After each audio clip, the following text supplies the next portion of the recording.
বর্তমানে একটা বেধি আমাদের সমাজে চারপাশে ঘুরে বেড়াচ্ছে। সেই বেদিটা হলো বাবা মা যখন একটু অসুস্থ হয়ে যায় সন্তান পাশ কাটিয়ে অন্যদিকে চলে যায়, আছে না? ঠিক না? সম্মানিত উপস্থিতি, এটা কেন বললাম জানেন? Paradise of the child under the feet of the mother, মায়ের পায়ের নিচেই সন্তানের জান্নাত।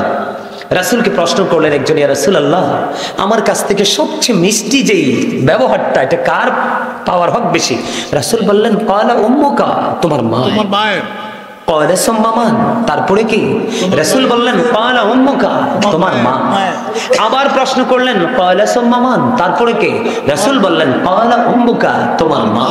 আবার প্রশ্ন করলেন ক্বালা সুম্মা মান, নেক্সট কে? রাসূল বললেন ক্বালা আবুকা, তোমার বাবা। তাহলে বাবা মাকে অবহেলা করার সুযোগ আছে? আরো জোরে, আরো জোরে। রাসূল বললেন হতভাগা সে, হতভাগা সে, হতভাগা সে, তিনবার বলেছে।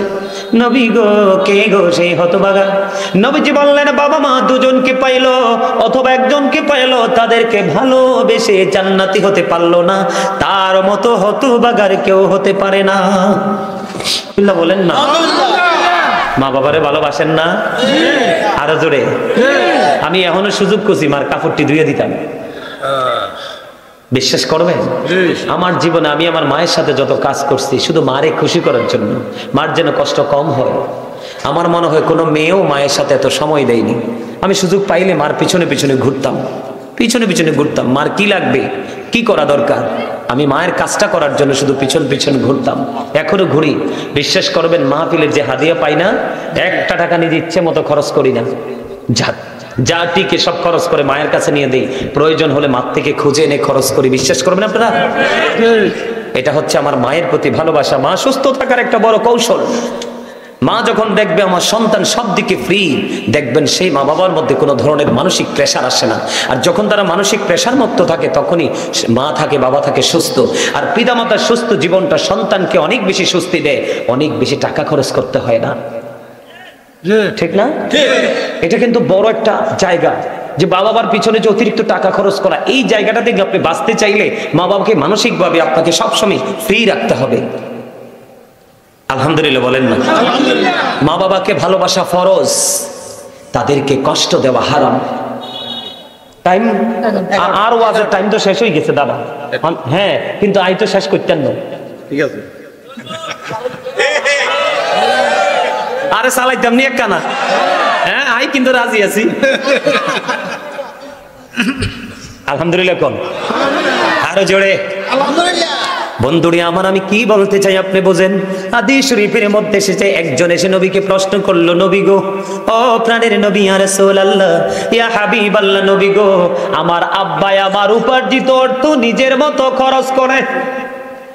নবীজিকে বিচার লই আইছো? আমার নবীজি একটা ডাক দিয়ে বললেন, তোমার উপার্জিত অর্থ নয় রে, তুমি নিজেও তোমার বাবার সম্পদ। শুধু তোমার উপার্জিত টাকা না, তোমার বাবা তোমাকে যেমনি চায় এমনি তোমাকে ব্যবহার করতে পারবে। শুধু তোমার উপার্জিত টাকা না, তোমাকেও কিন্তু তুমি একটা বারের জন্য না করতে পারবা না। সুবহানাল্লাহ কইতেন না? অনেক ফলাফাইনে কইব মা হুজুরে তো আব্বার দাম বাড়াই দিল, আর দাম কমাই দিল। আব্বার দাম চিরকালের জন্যই বেশি, তার কারণ বাবা থেকে তোমার মূল যেই মেরুদণ্ড হাড়, বাবা থেকে তোমার বডিতে যতগুলো হাড় আছে সবগুলো বাবা থেকে তৈরি হয়েছে। খবর রাখেন কি আর জানেন কি? জানেন শুধু চা খাইতে, কফি খাইতে, সময় মতো বাদাম খাইতে, বাকিগুলোর খবর নাই। ঠিক নেই? বাবা থেকে তৈরি হলো হাড়, আর মা থেকে তৈরি হলো সন্তানের গোশত এবং ব্লাড। আপনি ছোট, তারা চিরকালই বড়, কোরআন এবং হাদিস থেকে বড়। আল্লাহ বলে ওয়াবিল ওয়ালিদাইনি ইহসানা। সুবহানাল্লাহ কইতেন না? আল্লাহর কোরআন পর্যন্ত বুঝতে গেছে আব্বা আম্মার কথা। ওমা, এটা কি সহজ জিনিস? আপনার জীবনে ত্রুটি আছে, যদি মা বাবার কলিজা শীতল থাকে হয়তো বা আপনি পার পেয়ে যাবেন। কারণ মায়ের ছোট্ট হাতে ছোট্ট চিঠি আল্লাহর কাছে অনেক অনেক বেশি পছন্দ। যদি লাল কলম দিয়ে লিখে দে তাইলে সন্তানের কপাল পড়েছে। এই জন্য বলেছি বন্ধু, প্রত্যেক দিন যদি না পারো, যাদের বাবা মা কবরে চলে গেছে, জুমার নামাজ শেষ করে মায়ের কবরে যাইও, বাবার কবর জিয়ারত করিও। এখন কিন্তু কাঠ মোল্লার সংখ্যা, অশিক্ষিত মূর্খ মোল্লার সংখ্যা বের হচ্ছে, শুধু কয় বেদাত, শুধু কয় বেদাত, শুধু কয় বেদাত। আপনাদেরকে আমি সাবধান করে যাই, গতকালকে দাদা যে মাহফিলে গেছি বুঝছেন নি, সভাপতি এবং সহসভাপতি দুজনই খুব স্ট্রং। ওনারা আমি যে সুবহানাল্লাহ আলহামদুলিল্লাহ বলতেছি বারবার, ওরা বলে না। এরা কি করে না? এখন সভাপতি এবং সহসভাপতি ওরা দুজন ডেকে ডেকে বলছে, হুজুর কেমন করে বলবে, এখানে তো জং লাগাই দিছে, কই দুরুদ নাই, কিয়াম নাই, মিলিদ নাই, জিকির নাই, নফল নামাজ নাই, শবে বরাত নাই, কই শুধু বলে নাই নাই নাই করতে করতে পুরো আমাদের এরিয়াটাকে মরুভূমি বানাই ফেলছে। এগুলো আপনারা বিশ্বাস করবেন না, মনে রাখবেন তো। বলে হুজুর এখানে কেন আসলেন? আমি চমৎকার একটা পয়েন্ট নিয়ে আসছি বন্ধু। হযরতে আবু হুরায়রা, হযরতে আলী রাদিয়াল্লাহু তাআলা আনহু থেকে হাদিস খানা বর্ণিত, বাবা মা তো নয়, অন্য মানুষের ক্ষেত্রে রাসূল বলেছেন, আল্লাহর হাবিব জানিয়ে দিয়েছেন, কেউ যদি সকালবেলা কোনো রোগী দেখার জন্য বের হও, বাবা মা না, অন্য সাধারণ মানুষ, যেটা তোমার আত্মীয় স্বজন বা পাড়াপড়শি শুভাকাঙ্ক্ষী অথবা কেউ না, তুমি তাকে দেখতে গেলে অসুস্থ হওয়ার পরে, আল্লাহর নবী বলেছেন সকালে যদি তুমি বের হও, বিকেল পর্যন্ত তোমার জন্য ৭০,০০০ ফেরেশতা আল্লাহর দরবারে মাগফিরাত কামনা করতে থাকে। তুমি যদি বিকেল বেলা বের হও, বিকেল বেলা বের হও, ওই পরের দিন ভোর পর্যন্ত আরো ৭০,০০০ ফেরেশতা তোমার জন্য আল্লাহর দরবারে মাগফিরাত কামনা করতে থাকে। জোরে জোরে বলুন না সুবহানাল্লাহ। আল্লাহ রাসূল বলে দিয়েছেন, কেউ যখন কোনো অসুস্থ রোগীকে দেখার জন্য মানসিকতা করবে, নিয়ত করে সে ওযু করবে, ওযু করে করে যখন সে রোগী দেখার জন্য আস্তে আস্তে এগিয়ে যাবে, আল্লাহ রাসূল জানিয়ে দিলেন, উম্মত মানুষ অসুস্থ হলে অবহেলা করো না। তুমি যখন ওযু বানাইয়া পবিত্র খেয়াল নিয়ে যখন ওই অসুস্থ মানুষকে দেখার জন্য তুমি সামনের দিকে আগাইবা, আমার নবীজি জানিয়ে দিয়েছে, তুমি যেন জাহান্নাম থেকে ৭০ বছরের দূরে তুমি চলে আসলা। কত বছর? শুধু আপনি অসুস্থ মানুষটাকে দেখার জন্য ওযু করে বের হয়ে গেলেন। বাবা মা তো অনেক উপরের কথা, কথা বলেন না কেন? আমাদের দেশে মানুষ অসুস্থ হলে, দুর্বল হলে আপন স্বজন কেউ তো দেখে না। আমার নবী হযরতে ওমর রাদিয়াল্লাহু তাআলা আনহুকে ডেকে বললেন, ওমর ওমর, তুমি যখন কোনো অসুস্থ রোগীকে দেখতে যাবে, অসুস্থ মানুষকে যখন দেখতে যাবে, তুমি যিনি অসুস্থ ওনাকে গিয়ে বলবে তোমার জন্য একটু দোয়া করে দিতে। কেননা অসুস্থ ব্যক্তি যিনি কষ্ট পাচ্ছে, ওনাদের দোয়া হলো ফেরেশতাদের দোয়ার মতো। জোরে জোরে বলেন না সুবহানাল্লাহ, আর জোরে বলেন না সুবহানাল্লাহ। আমাদের দেশেও দূরে আত্মীয় আছে, অসুস্থ হলে দেখতে যায় না, কথা বলে না। ধরেন অনেক দূরে, ধরেন আপনারা নাঙ্গলকোটে আছেন, আমি কুমিল্লায় আছি, এক্সাম্পল, আমি অসুস্থ হয়ে গেলাম, আপনারা আমাকে ভালোবাসেন, মহব্বত করেন, অনলাইনে জানতে পারলেন, কি করলেন? জানতে পারলেন হুজুর অসুস্থ হয়ে গেছে, হুজুর আমাদের মহব্বতের মানুষ, ওনাকে একটু দেখার জন্য যাব। আল্লাহর হাবিব জানিয়ে দিলেন বন্ধু, আল্লাহ রাসূল জানিয়ে দিলেন, তুমি যদি এক জায়গা থেকে আরেক জায়গায় যদি কোনো অসুস্থ রোগীকে দেখার জন্য, তাকে একটু সেবা করার জন্য যদি তুমি এগিয়ে যাও, রাসূল বলেছেন তুমি ধরো বের হলে সকালবেলা, পরের দিন সকালে তুমি হয়ে গেল অথবা পরের দিন বিকেল হলো, এখানে হাদিস শরীফের এমন ভাবে আসছে হাদিস শরীফটা, আল্লাহ রাসূল বলেছেন তুমি রোগী দেখতে বের হলা, ফিরে যতক্ষণ না পর্যন্ত তুমি ফিরে না আসবা, ততক্ষণ যেন তুমি শুধু জান্নাতি ফল তুমি কুড়াইতে থাকলা। বন্ধু নবীজি জানিয়ে দিয়েছি উম্মত, ও বন্ধু রাসূল বলেছেন আমি আমার উম্মত গুলোকে মাঝায় ধরে ধরে জাহান্নাম থেকে বাঁচাইতে চাই, কিন্তু আমার উম্মত গুলো আমার হাত ফুসকে জাহান্নামে চলে যায়। নাউজুবিল্লাহ বলেন না। তার মানেটা কি বুঝতে পারছেননি? রাসূল বলেছেন আমি আমার উম্মত গুলোকে জান্নাতের সকল রাস্তা দেখিয়ে গেলাম, কিন্তু তারা আমার এই রাস্তা মতো হাঁটলো না, তারা নিজেরা রাস্তা তৈরি করে নতুন পথে হাঁটলো। তার মানে আমি চাইছিলাম জাহান্নাম থেকে বাঁচাতে, তারা নিজেরা জাহান্নামের রাস্তাটা তৈরি করলো। জোরে জোরে বলেন নাউজুবিল্লাহ। আমার নবী বলেছে ও মক্রপুরের আমার ভাই, আমার বাবারা, আমার মা বোনেরা, সবাইকে ডেকে ডেকে বলছি, আল্লাহর হাবিব সরকারে মাদিনা তিনি বলে দিয়েছেন তুমি তো রোগী দেখতে গেলা না, রোগীর সেবা করতে গেলা না, তোমার জন্য জান্নাতের একটা অংশ বরাদ্দ করে নিলাম। লাভ না লস? আরো জোরে। নবীজির সেবা করতেন ইহুদি বালক, কি জানি খবর লই আইছে আরেকজনে, অমানু কি কইবে তারে কইয়া লাগ, আস্তে আস্তে মরি যেতে আছে, ধরছিতে পালা করি। আলহামদুলিল্লাহ কন্যা, আলহামদুলিল্লাহ। আমি এরকমে মাঝে মাঝে একটু আপনাদেরকে মজা দিব, যেন আপনাদের মধ্যে ক্লান্তি না আসে। ক্লান্তি মানেই অমনোযোগ। আপনাকে আমি বেশি বলবো না, অল্প কিছু হাদিস আপনাদের সামনে তুলে ধরবো। আপনাদের কাছে কি সত্যি ভালো লাগে? রাসূল বলেছেন কি, তুমি তো অসুস্থ রোগী দেখতে যাওনি, তাকে তো তুমি সেবা করতে যাওনি, তুমি যেন তোমার জন্য জান্নাতের একটা অংশ তুমি দখল করে নিলা, বরাদ্দ করে নিলা। সুবহানাল্লাহ। আজকে থেকে অসুস্থ মানুষ দেখতে যাবেন তো? দেখেন দেখেন, অসুস্থ মানুষ দেখতে নবীজিকে ইহুদি বালক সেবা করতেন, কি করতেন দেখেন না? নবীজি কেমন শিক্ষা দিয়েছেন? ইহুদি বালক নবীজির সেবা করতেন। নবীজি শুনতে পেলেন সেই বালকটা অসুস্থ হয়ে গেছে। অসুস্থ যখন হলো, নবীজি বালকটাকে দেখতে গেলেন, কিন্তু বালকটা তো ইহুদি। নবীজি ইহুদিকে দেখতে গিয়ে দেখলেন সে যদি এই অবস্থায় মারা যায় তাহলে সে তো জাহান্নামী হয়ে যাবে। নবীজির গোলাম কখনো জাহান্নামী হতে পারে না। বন্ধু, নবীজি তাকে ইশারা দিলেন, তুমি ইসলাম ধর্ম গ্রহণ করে নাও। সে তার বাবার দিকে তাকায়, ইহুদি বালকটা তার বাবার দিকে তাকায়। নবীজি যখন বললেন তুমি মুসলমান হয়ে যাও, ইসলাম ধর্ম গ্রহণ করো, সঙ্গে সঙ্গে বালকটা তার বাবার দিকে তাকালো। বাবার দিকে তাকাতে দেরি বাবা ইশারা দিয়ে বুঝিয়ে দিলেন। বন্ধু, সঙ্গে সঙ্গে বালকটা মুসলমান হয়ে গেল, ইসলাম ধর্ম গ্রহণ করলো। আমার নবী শুকরিয়া জ্ঞাপন করতে করতে করতে করতে করতে করতে বন্ধু ওখান থেকে বের হলো। তার কারণ হলো অসুস্থ রোগী দেখতে এসছে নবীজির গোলাম ইহুদি, কিন্তু আল্লাহ তাকে ঈমানদার বানিয়ে আল্লাহর ডাকে সাড়া দিতে বাধ্য করলো। কার উসিলায়? প্রাণের নবীর উসিলায়। মা আয়েশা সিদ্দিকা রাদিয়াল্লাহু তাআলা আনহা থেকে বর্ণিত, তিনি বলেছেন নবীজি তার বংশধরের কাউকে সূরা ফালাক এবং সূরা নাস পড়ে বন্ধু ফু দিয়ে মেসেজ করে দিতেন, আর বলতেন আল্লাহ তুমি মুক্ত করে দাও, আল্লাহ তুমি আরোগ্য করে দাও, আল্লাহ তুমি সুস্থ করে দাও, এমন সুস্থতা তুমি দিয়ে দাও জীবনে আর কোনো দিন যেন অসুস্থতা টাচ না করে।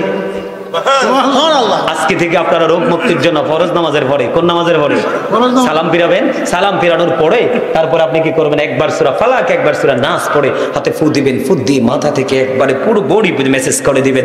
নবীজির এই হাদিসকে বিশ্বাস করে মেসেজ করলে বিমার পালিয়ে যাবে। সুবহানাল্লাহ বলেন, আরো জোরে সুবহানাল্লাহ। মজা লাগছে না খবরটা? এটাও কিন্তু রাসূলের ভালোবাসার অন্তর্ভুক্ত। জি, আহলে সুন্নাত ওয়াল জামাত মানে কি জানেন? আহলুস সুন্নাহ মানে রাসূলকে গ্রহণকারী দল।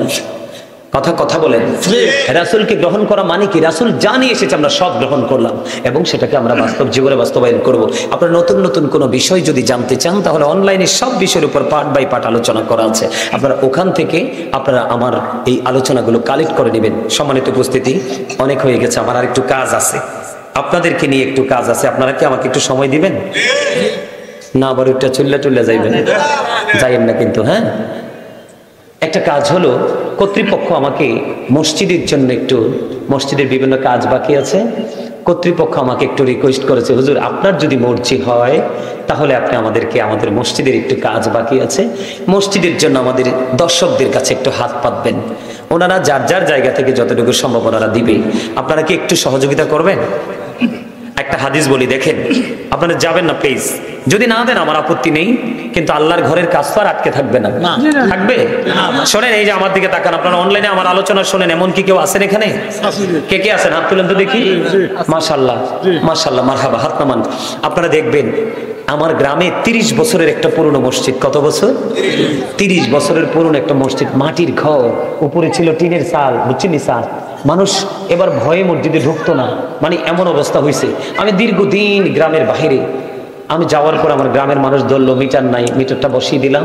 ঠিক তার 1 সপ্তাহ 15 দিন পরে সবাই বসলো যে আমি মসজিদটা করে দেওয়ার জন্য।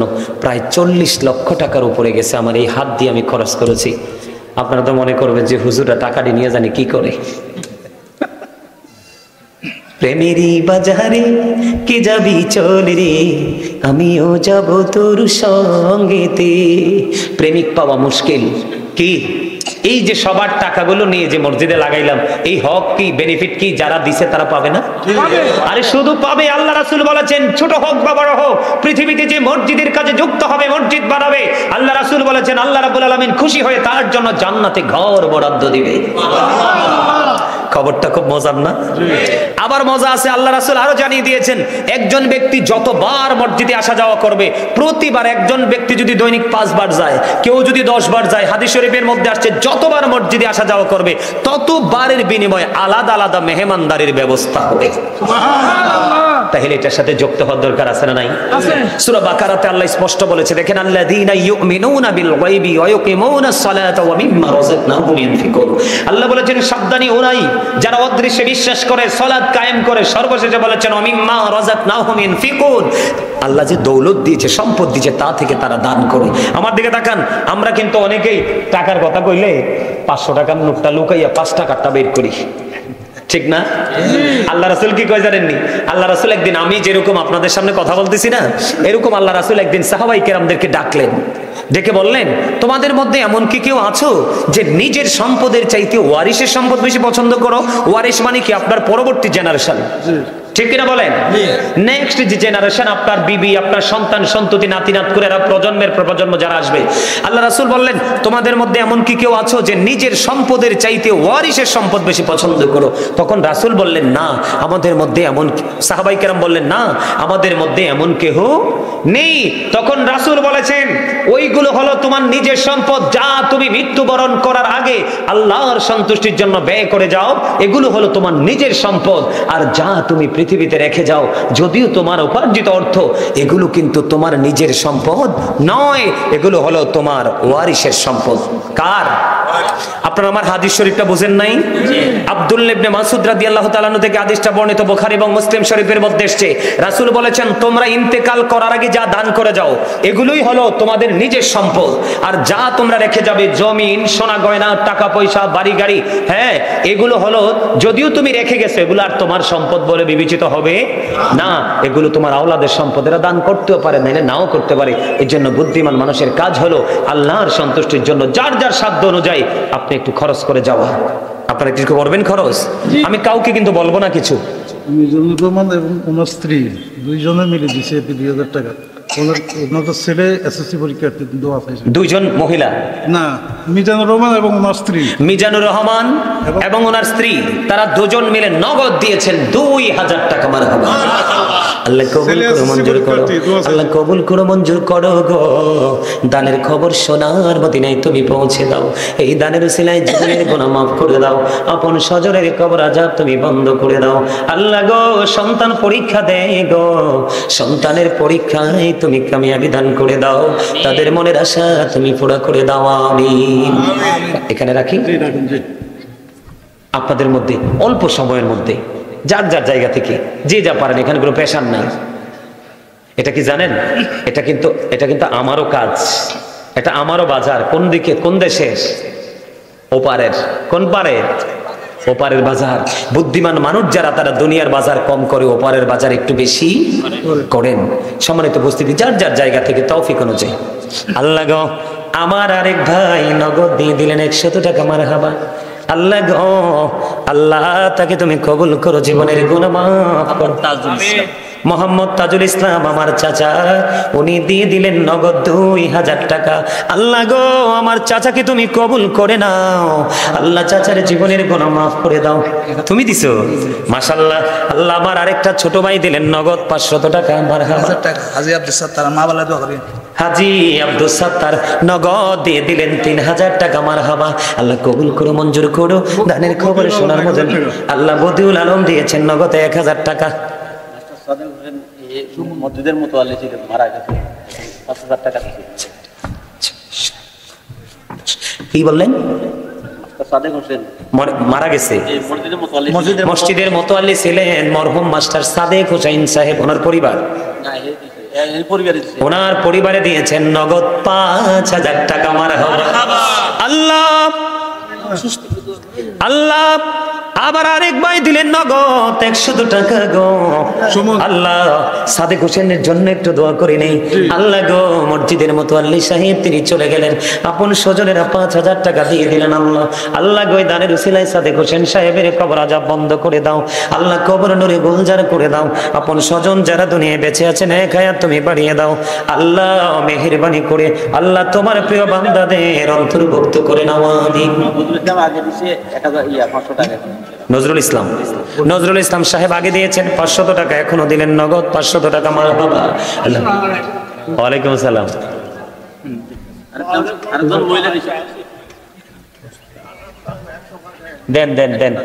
আল্লাহ আমার আরেক চাচা দিলেন নগদ 100 টাকা। মারহাবা। 10,000 5,000 ধন্যবাদ। 20,000 10,000 একটু সান। সুমন দিলেন নগদ 1000 টাকা। মারহাবা। আরেকজন দিলেন 100 টাকা। মারহাবা। আহমদুল্লাহ 500 টাকা। আহমদুল্লাহ দিয়েছেন 500 টাকা। মারহাবা। আপনারা কেউ যাইয়েন না, আমি কিন্তু দোয়া করে দিব। আপনারা কেউ যাইয়েন না। পানি পড়ে গেছিল। আল্লাহ ছোট ভাইয়ের জন্য দোয়া চেয়ে নগদ দিলেন 500 টাকা। মারহাবা। আল্লাহ কবুল করো, মঞ্জুর করো। হ্যাঁ, দুইজনে দিয়েছেন 200 টাকা। মারহাবা। আরেকজন দিলেন 100 টাকা। মারহাবা। আল্লাহ কবুল করো, মঞ্জুর করো। দানের খবর সোনার মদিনায় পৌঁছে দাও। আব্দুল গফর দিলেন 500 টাকা। মারহাবা। আরেকজন দিয়েছেন 100 টাকা। মারহাবা। আপনারা কেউ যাইয়েন না দয়া করে।